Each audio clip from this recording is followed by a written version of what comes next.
Kanaftanan hinerumu. Ituna fwayina dermadugayona siwame Maulana siwame Maulana. Yoyya ashamakam jirtu kabajamtoota furdiftoota qophii Oromiyaa 24 nagaaf jaalalli tokkummaan bakka jirtan hundaatti hunda keessaniif yaa ta'u jecha guyyaa har'aallee seenaa addunyaalessaa keessaa tokko kan ta'e isiniif qabadheen dhiyaadheeraatii hanga xumura qophii kanaatti laayikii fi sheer akkanumallee namoonni chaanalii keenyaaf haaraa taatan anaa dhufu jecha sabskiraayib gochuun maatii keenya akka taatan kabajaan isin gaafachaa kallachumaan gara seenaa addunyaalessaa kanaatti kan isin dabarsu ani gammachiista Shumeeti. Ituna fwayina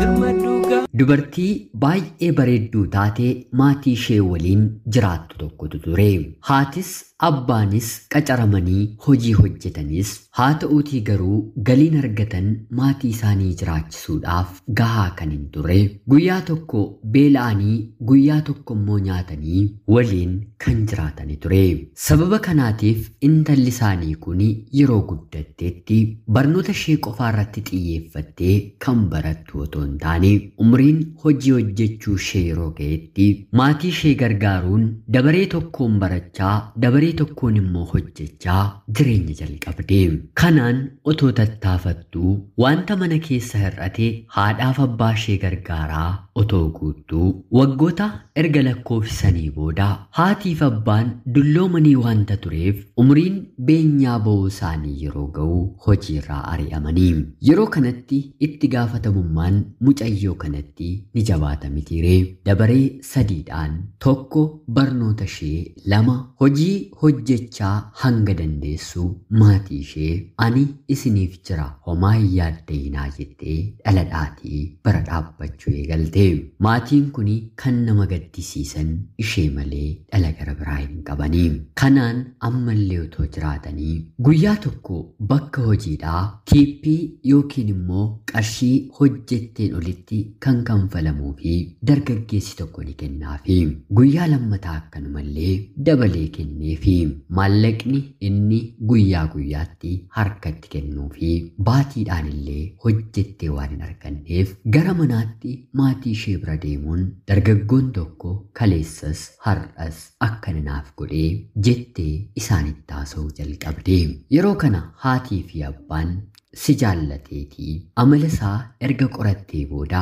qabeenyallee qabaachuu waan maluuf itti siiqii biran darbiinii jedhanii ishee gorsanii. Yeroo kana intalli maaliif akkana naan jettu ani baradheen digirii koo qabachuun barbaadaa bakka gaarii gaheen anaan arguu hin feetanii jettee deebistiifi. Yeroo kana haatiif abbaan maaltu beekaa buddeenni jireenyaa karaa qabattee karaa siif dhuftee carraa argattee kabittiyyuu fayyadamii jedhanii isheetti dubbatanii. Bifa kanaan guyyaa sadaffaa namni kun yookiin immoo dargaggeessi maallaqa kenneefii kun rakkina mana isaanii kan ta'e kan nyaatamuu fi kan dhugamu muuzii, burtukaana, maangoo, zayitii, daabboo baay'isee bakka tokkotti yeroo isheen hojiidhaa deebitee gara balbala mana ishee geessu waameetti kenne. Maalin fuudhee gala jettee yaadda adeemaa waan turteef miira gammachuudhaan harkaa fudhattee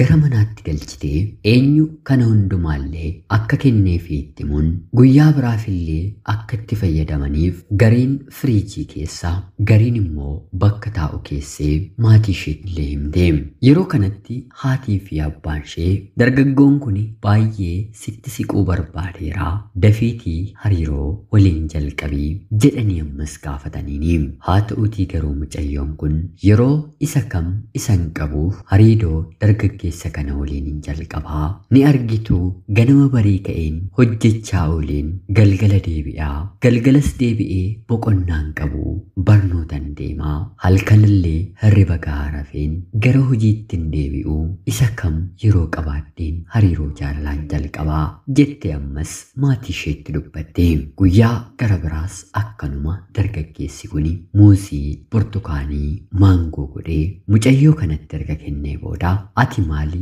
namaan jiitu'ii maalumaaf dargaggoon kun na barbaada naan hin jettu'ii hundumaafuu bilbila keenaaf kennii siif bilbileen wantan sirraa barbaadu sitti himadhaa jedhee harkaa fudhatee itti kennee biraa deebi'ee har'as manatti yeroo deebitu haatiif abbaan ishee carraa dargaggeessa kanaa of bira hin dabarsiinii jireenya gaarii nama jiraatudha fakkaataa booddee ni gaabbitaa jedhanii ishee gaafatanii yeroo kana isheen isiniin dhiiseen waa'ee jireenya dhuunfaa koo murteessuu kan hin danda'u qabxeen maatirikii yoonaaf dhufee fi yoona jalaa hafe keessaadha amma waan akkanaatti dhiphachuun barbaadu jettee isaaniif deebiste kanaan otoo jirtu dargaggeessi kun ergaa gabaabaadhaan yeroo kam eessatti haala kamiin si argachuun danda'a jedhee gaafataanii yeroo kanatti isheen boqonnaan qabu yeroo hundayyuu bakka hojiin oolaa jettee deebistiifi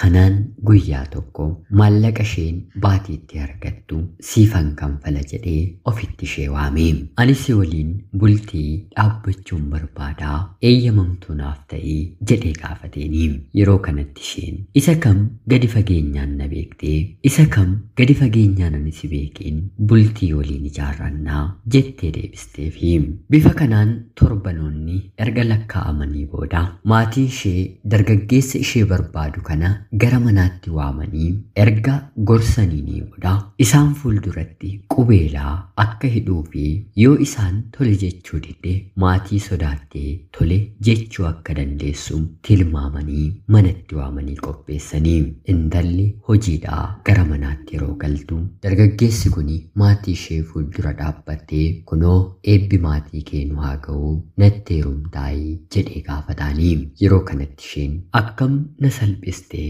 otuu ani maatii koollee sin barsiisiin mana dhuftee isaan fuulduratti natti heerumtaayii jettee na gaafattaa jettee gaafatteeni yeroo kana maatiin nutu sarpiraayiz si gochuuf waamee namni kun baay'ee si jaallataa si caalaa nutu hubateeraa jedhanii deebisaniifi yeroo kanatti garuu mucayyoon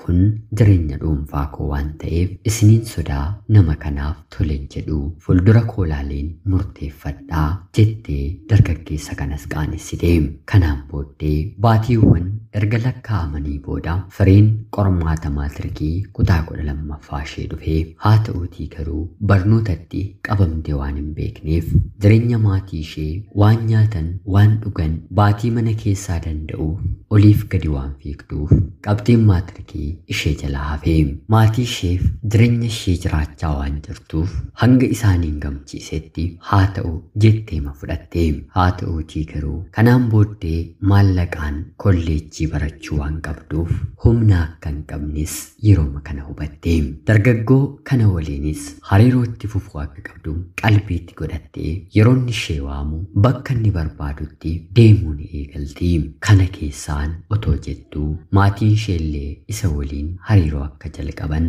waan hubataniiruuf gammadu jalqabanii guyyaa tokko garuu waan raajiitu uumamaa haatii fi abbaan ishee kutaa ciisicha isaanii keessatti mari'atu karoorri keenyi galmanuu gahaa jira intalli keenyis gurbaa kana barbaaddeetti qabxiin waan jalaa hafeef filannoo gara biraan qabdu jedhanii haasa'u yeroo kana mucayyoo kanatti kan dhageesse kuni gaaffiitti ta'ee ani gurbaa kanatti heerumuun koo haadhaaf abbaa koo akkamittiin gammachiisee jettee shakkuun eegaltee kanaan booddee dargaggoo kana bira deemuun ani waan hin beekne haadhaaf abbaa koo fi si'ii gidduu maaltu jira jettee gaafattiini yeroo kanatti inni booddee bultii keessa seennee sitti muukoorraa ammuma bartee na waliin akka turtuun barbaadaa jedhee manni keessa jiraatan baankiidhaan liqeeffatame akka bitame haa ta'uutii garuu hojii waan dhaabaniif kanfaluu erga dhiisanii waggoonni waan lakkaa'amaniif baankiin immoo mana kana fudhatee dargaggeessa kanatti gurguruuf qabdii harkaa waan fudhateeruuf guyyaa barbaade bahaa jechuu akka inni danda'u maallaqa xiqqoo erga kanfalee booda manni sun guutummaatti kansaa akka ta'u erga itti himee booda abbaan ishee immoo dargaggeessa kana waliin walii galee yoo ati mana kana nuuf dhiiste intala koo siifin kenna jedhee waadaa akka galee fi ishee himee waan kana adda baafachuuf jettee gara baankii deemtee manni keessa jiraatan kan dargaggeessa kanaa malee kan maatii ishee miti. Maallaqa itti liqeeffatanii hundumaa fixaniiru. Kan liqeeffatan kanfaluu hin dandeenye. Sababa kanaaf dargaggoon kun harka isaa galfannaan intala isaanii kennanii fi haati manaaf abbaa manaa kuni ol jechuu fedhanii maatii isheerraas erga qulqulleeffattee booda dargaggeessa kana manatti waamtee isin edaa kanaa fi akka ani isatti heerumuuf nama gaariidha jettanii nattaasaa kan turtan ulfaadhaa. Jireenya dhuunfaa koo keessa eenyuun iyyuu galchuu hin barbaadu. Isiniif jedheen barnoota koorraan deebi'ee isiniif jedheen boqonnaa dhabee isin garuu ammallee dabarsitanii na kennitanii jettee waan qabdu fudhattee dargaggeessa kanaan illee diddee gara biyya biraatti godaanuun hojjechaa barnoota barachuu eegaltee jireenya dhuunfaa ishee jiraachuu itti fuftee haati abbaan dargaggeessi kunis bu'aa malee hafanii eenyu yoo ta'e jireenya keenya keessatti qabdii nu qabsiisee faayidaa dhuunfaasaaf kan nutti fayyadamu yoo ta'e dhaabbannee murteessuun gahee keenya ta'uu qaba. Yaanni namaa baay'ee fagoo kan hin qabamne waan ta'eef namni nu miidhuufis nu fayyaduufis gara keenya yeroo dhufu haadhaaf abbaa keenya yoo ta'e kaleessa kanan goone har'a kana anaaf gochuuf natti dubbachuuf maaltu isaan kakaase jennee of gaafachuu qabnaan dhaamsa seenaa kanaati. Hanga yoonaatti yeroo keessan naaf kennitanii dhaggeeffachaa turuu keessaniitiif guddaa galatoomaa jechaa laayik sheerii fi sabskiraayib gochuun akka nu jajjabeessanillee kabajaan isin gaafachaa seenaa gara biraatiin hanga walitti deebinutti bakka jirtan maraan turtii gaarii isiniif hawwaa yeroo gaarii. Etunaaf wayyina dirmadhu gaayoona siwaame moolana siwaame moolana.